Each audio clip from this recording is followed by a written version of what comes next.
সালমান শাহর সাথে আপনার কম্পিটিশন ছিল? ডেফিনেটলি ছিল, থাকবে না কেন।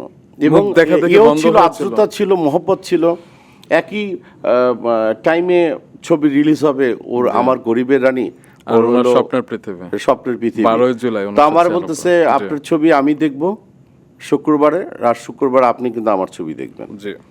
আমরা যে ডান, দুজনে হাত মিলাতাম। আর তারপরে হচ্ছে আমার ছবির রিল গিয়ে ও দেখতো, ওর ছবির রিল গিয়ে আমি দেখতাম। তখন তারটা ভালো হলে আপনার কি ফিল হতো? হ্যাঁ, ডেফিনেটলি ভালো হতো। আমরা অনেক মজা করতাম, অনেক সুন্দর সুন্দর মুহূর্তগুলি ছিল। আপনাদের এই প্রেম মানে নিয়ে এই হিংসা হানাহানি এগুলি তো ছিল না। আপনাদের প্রেম নিয়ে সালমান শাহ কিরকম ফিল করতো?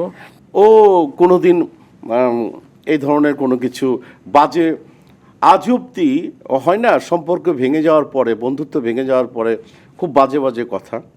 আমি আল্লাহর কসম খেয়ে বলি, মৌসুমীর ব্যাপারে সালমান কোনো দিন একটা আয়শা একটা বাজে কথা বলেনি, কোনো দিন বলেনি।